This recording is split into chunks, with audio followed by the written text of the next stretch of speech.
Which is interesting. If you look at verse 20 again, here we go again.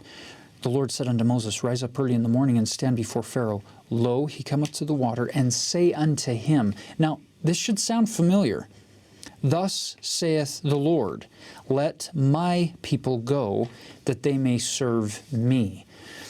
To this idea that you're talking about, Taylor, at a very personal level, stop and think about a God in heaven who is looking at certain individuals on the earth today who feel completely bound down or feel like they're in captivity.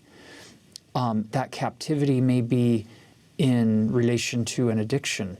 It may be in relation to some relational struggles or some family issues that are really, really difficult and intense, and they don't know, they can't deliver themselves from whatever that bondage may be that they're facing.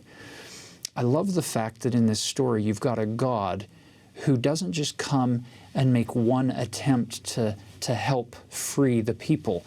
This is a ongoing process where His power, His love, His knowledge, His majesty is being manifest over time with His ability to release us from bondage.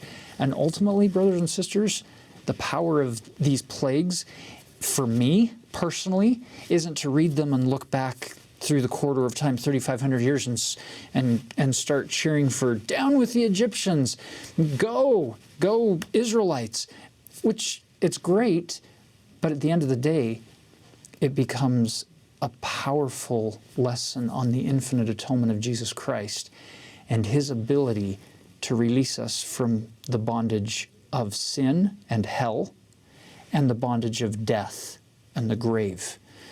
This, let my people go, and He bursts those two bands of hell and of death. Jacob in the Book of Mormon calls them that awful monster, death and hell. He bursts both of them by going into them. And I love this figure of Moses, this Christ-like figure, symbolic, metaphorical figure in the story, going into Egypt to break those bonds in order to bring them out of captivity into this new life. So as we move forward in here, I hope you can sense that it's not just about Egyptian gods and goddesses and Pharaoh and servitude and slavery, which it is in its historical context, but the power, for me at least, is to see how God is doing this very same thing with little old Tyler Griffin and Taylor Halverson and others today, to release us from the bondages that the world, the grasp that the world can sometimes take hold upon us. So now let's go in fairly quick fashion through plague number 4 through 9.